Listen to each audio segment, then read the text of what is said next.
Muito bem, amigo telespectador, a graça de Deus nos deu a oportunidade. Nós estamos convosco aqui pela TV Fé Perfeita, 24 horas no ar, anunciando o Evangelho de Jesus Cristo e levando bênção para dentro dos lares. Acesse o nosso site www.feperfeita.org.br, sempre à sua disposição. E aqui, por este canal de televisão, nós, nesta hora, agradecemos a Deus por esta oportunidade de poder chegar até você na sua casa, no seu estabelecimento, e temos certeza que este programa tem sido uma bênção para muitas pessoas. Deus abençoe a cada um de vocês e nesta oportunidade, mais esse programa, gostaríamos de retornar aqui, frisando os pontos mais importantes que nós tivemos no programa anterior, que foi falando a respeito dos dízimos. E para iniciarmos este tema, gostaria de ler aqui Malaquias, capítulo 3, o verso 10.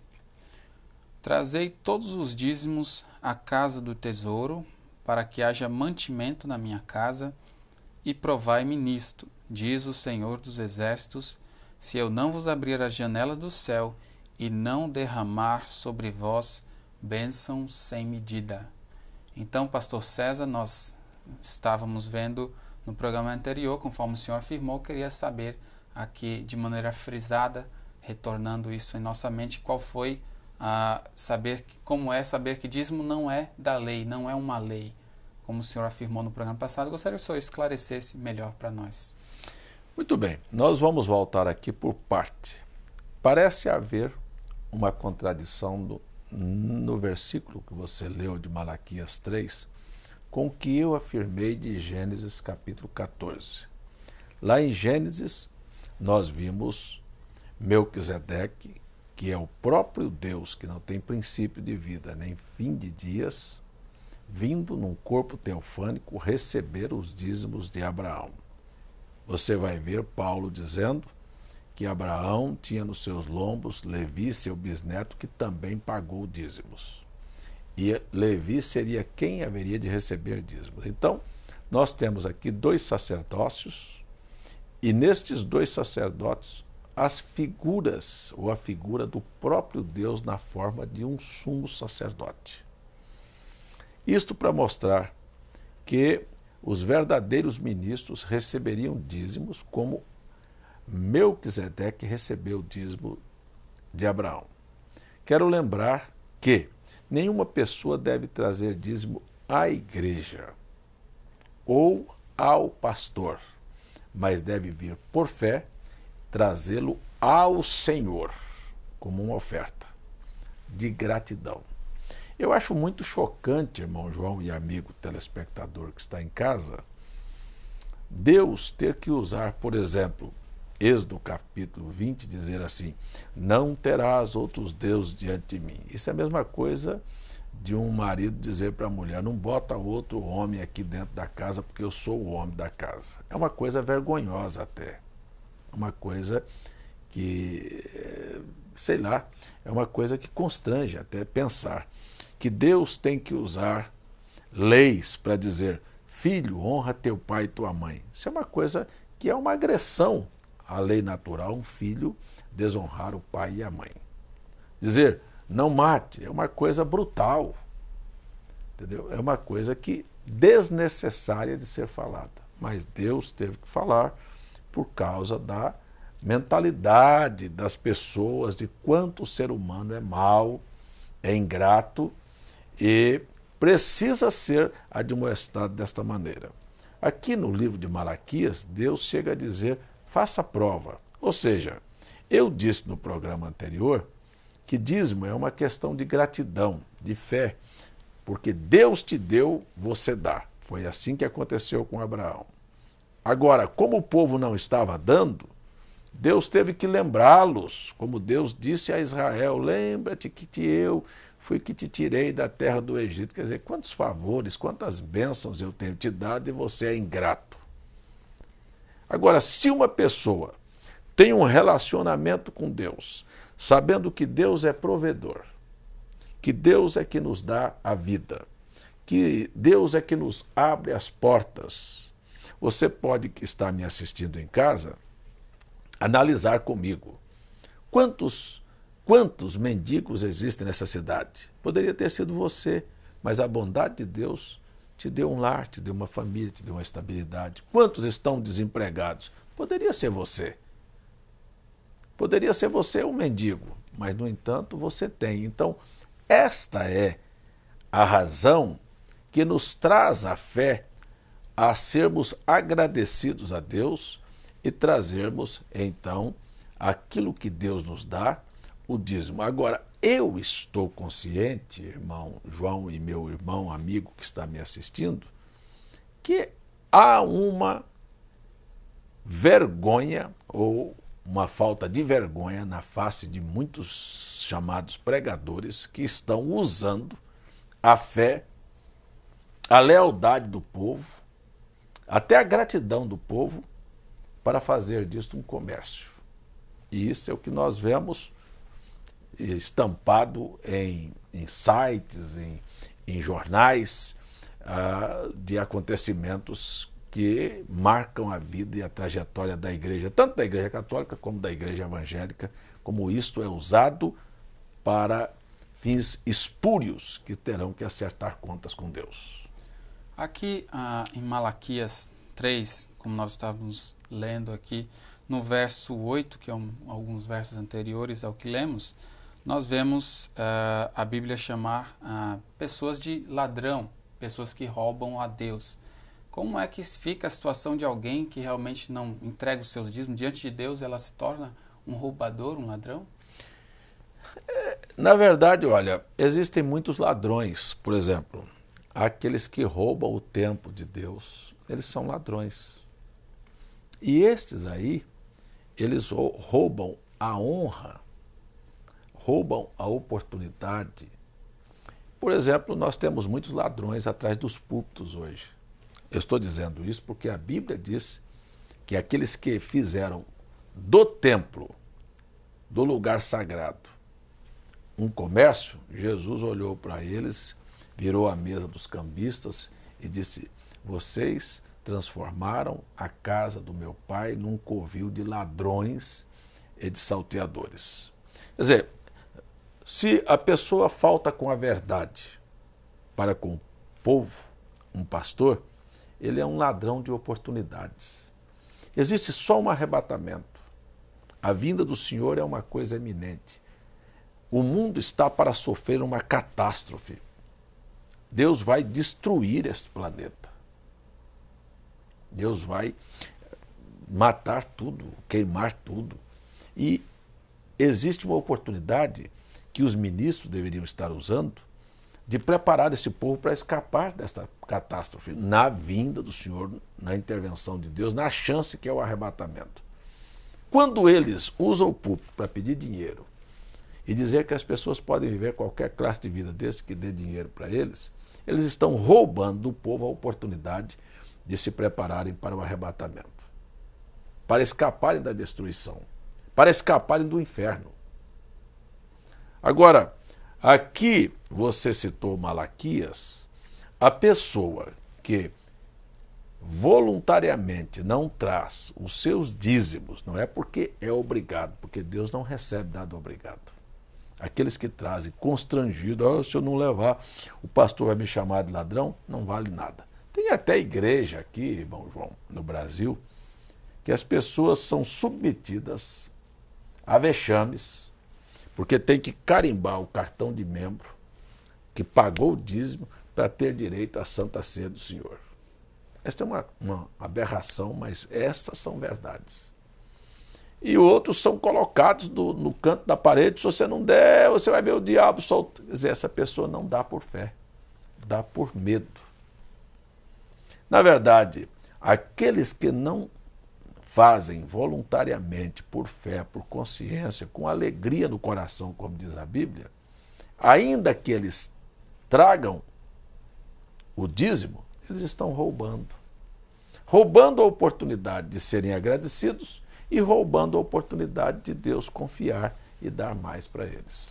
Agora, conforme nós falamos no programa anterior também, O senhor falou a respeito das pessoas que não conseguem organizar ali a vida financeira e elas deixam sempre o dízimo para depois, e sendo isto uma primícia. Mas como é que o senhor ajudaria essas pessoas a se organizar e como é que elas devem realizar, pagar os seus dízimos? Bem, em primeiro lugar é o seguinte, nós precisamos viver na realidade. Ninguém pode viver fora do seu próprio padrão. Eu entendo que aqui na vida, Jesus falou isto, que a uns foram dados 5 talentos, outros 2 talentos e outro 1 talento. Nem todos nós ganhamos iguais, nem todos nós temos aqui a oportunidade de termos o mesmo salário, a mesma casa, o mesmo carro. Uns são remediados, outros são mais pobres, outros são ricos, mas eu acho que todos deveriam ser fiéis. Por quê? Cada um viva seu padrão. Preste atenção, amigo telespectador, que a nossa vida aqui na Terra vamos estourar o tempo, 100 anos. Você já imaginou que são 100 anos comparado com uma eternidade? Não é nada. Então aqui estamos de passagem. Aqui cumprimos um papel. Se você observar, no Exército você tem generais, você tem coronéis, você tem capitães, você tem sargento, você tem soldado, você tem o recruta. Veja, se estão numa batalha, o general tem uma função, o capitão tem uma, o sargento tem uma, o soldado tem uma. Uns vão na frente da batalha. Uns passam por debaixo de cerca de arame e dormem no meio do mato e comem frutas e às vezes não comem para defender um projeto, uma nação. Então, esta é a vida. Mas no final da guerra, se venceram, são vitoriosos. E isto é o que nós estamos vendo no cristianismo. Uns aqui são pedreiros, outros são carpinteiros, outros são lavradores, outros são médicos, outros são advogados. Mas no final da vida, se formos fiéis e lutarmos por uma causa que é o reino de Deus, nós vamos ser condecorados. E na eternidade não haverá médicos, pedreiros, lavradeiras, carpinteiros ou advogados. Seremos todos iguais e teremos todos uma recompensa semelhante. Então, não lutamos por um momento aqui, lutamos por uma eternidade, por uma causa. Porque o resto aqui na vida, neste tempo presente de 100 anos aqui, é correr atrás do vento, é tudo ilusório.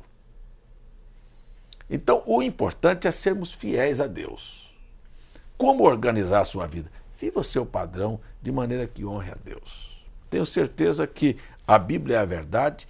Deus não permitirá que o pão falte na sua mesa, porque é promessa dele, e qualquer igreja verdadeira que está comprometida com a verdade, ela é obrigada a cuidar dos seus fiéis. Aí é que está o grande problema, não é? Você está vendo hoje as pessoas fazerem patrimônios, igrejas que têm um patrimônio fantástico e o povo que congrega naquela igreja muitas vezes cai numa situação de doença ou de desemprego e, se depender da igreja, eles morrem de fome.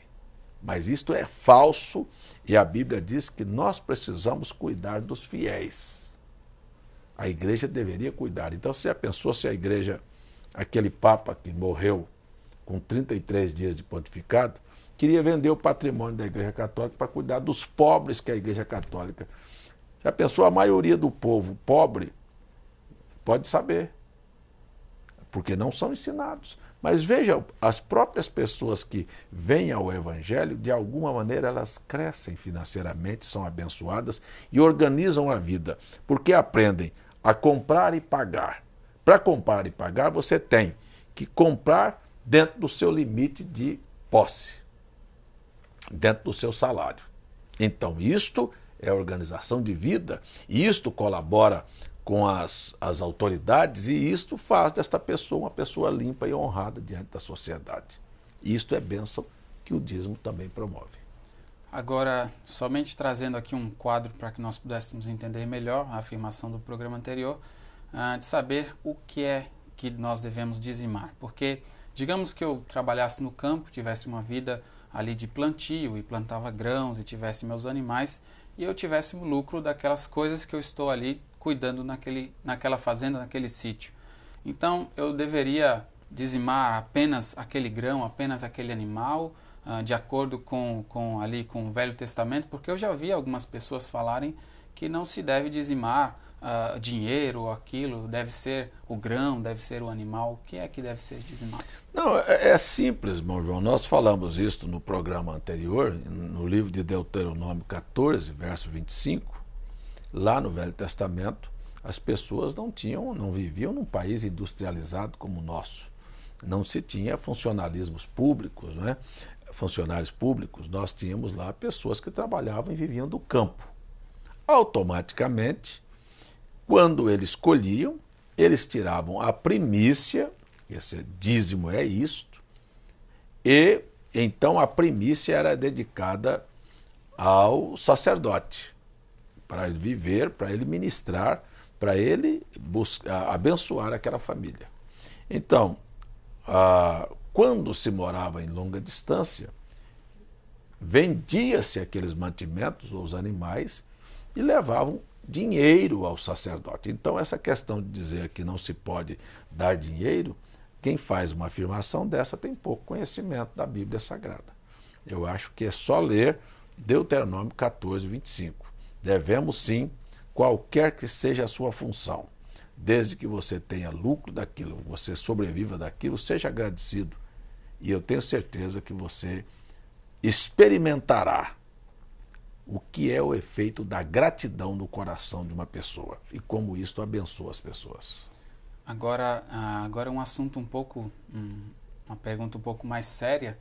Nós temos aqui no site Gospel Mais, nós vemos notícias tristes, né, que pessoas talvez percam a confiança em dizimar, saber que milhões foram desviados ali por igrejas, que foi noticiado nesse site. Então, a quem as pessoas devem dizimar, ter confiança quando elas têm essas notícias, essas coisas acontecendo na mídia? Bom, a primeira coisa que a gente vê é que não existe hoje,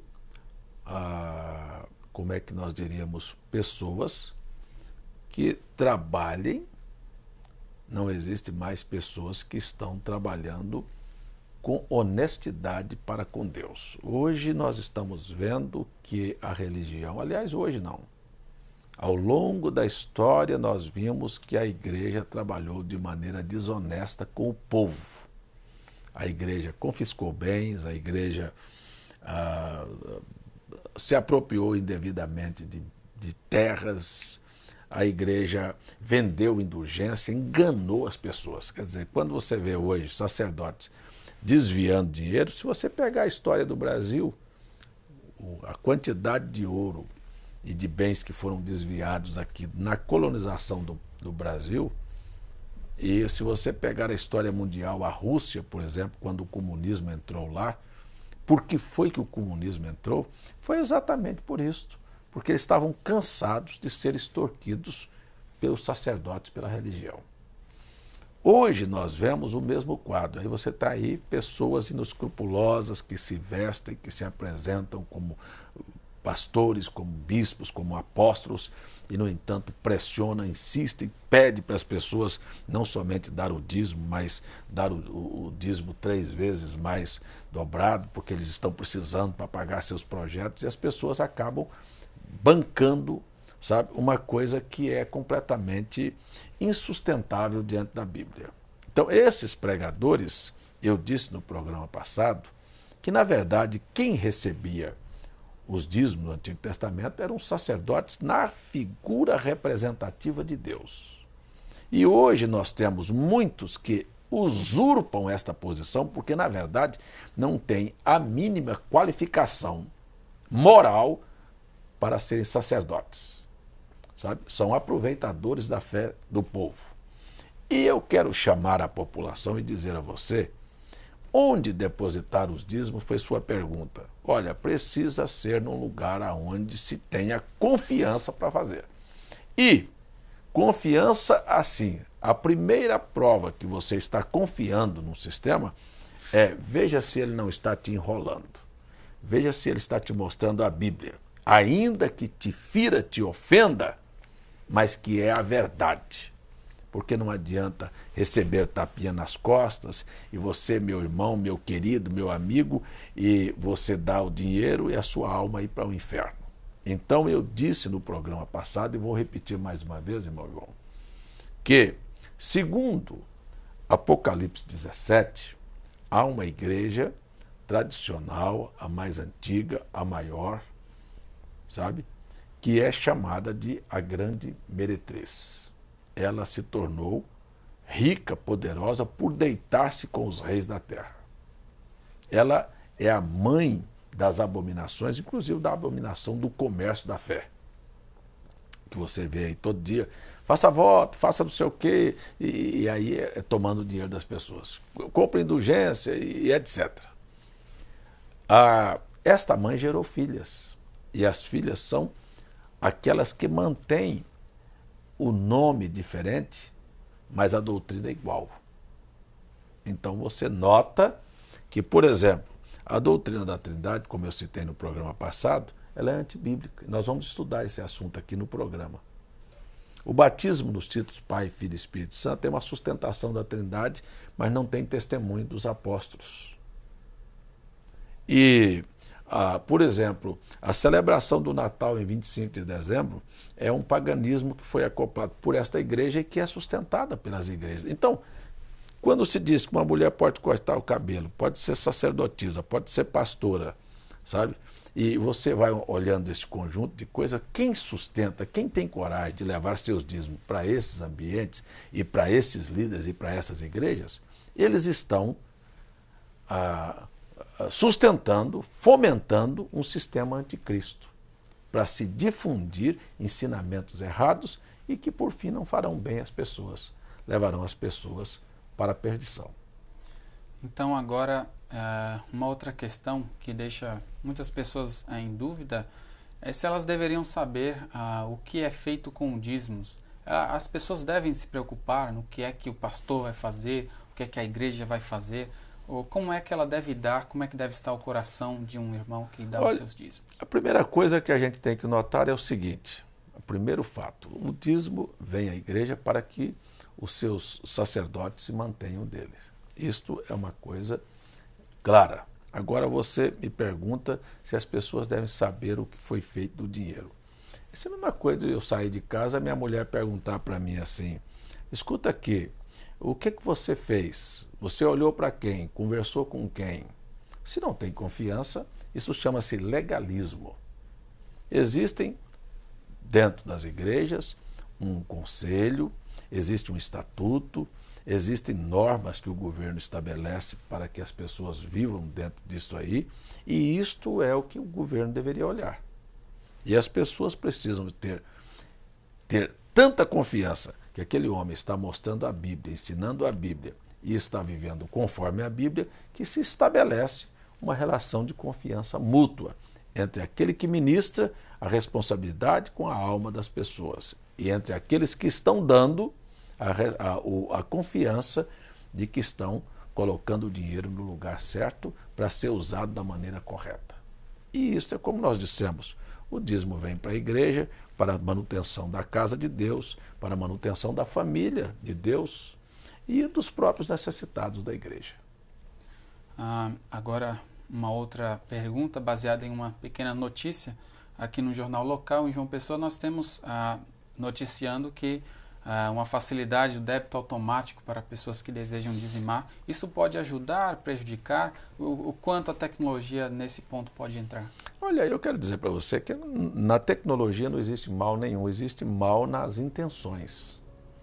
É uma maneira a mais para o comércio da fé que nós estamos vendo estampado, e qualquer pessoa que for sensata sabe que é apenas uma manobra a mais para se aproveitar e comercializar a fé. Eu já tenho tempo esgotado, não posso continuar, mas agradeço muito a sua audiência e agora convido a você para no final deste programa termos um momento de oração. Querido Deus, nós esperamos que estas palavras e estas colocações que foram feitas possam abençoar, esclarecer e revelar às pessoas sobre este assunto tão importante de Tua Palavra. Agora quero pedir ao Senhor abençoar os lares, as famílias, abençoar a alma, abençoar o corpo, abençoar a vida deste povo. Tenha misericórdia deles e os ajude em nome de Jesus Cristo. Amém. Agradecemos a tua audiência em mais este programa e não poderíamos deixar de te informar os contatos para que você possa solicitar gratuitamente CDs, DVDs e literaturas. Você pode escrever para feperfeita@gmail.com ou até nos enviar uma correspondência para a Caixa Postal 3045 João Pessoa, Paraíba, ou nos telefonar para 83-3222-7360 ou 83-3222-4171. Não deixe de nos acompanhar nos cultos ao vivo, terças e quintas a partir das 19h30 e aos domingos a partir das 9h pela manhã. Você pode acessar o site www.feperfeita.org.br assistindo esses cultos e também continuar com a programação da TV Fé Perfeita 24 horas no ar. Acesse www.feperfeita.org.br. Não deixe de enviar sua dúvida ou sua sugestão para os contatos que foram dados aqui através da finalização. O Senhor Jesus te abençoe e até o nosso próximo programa.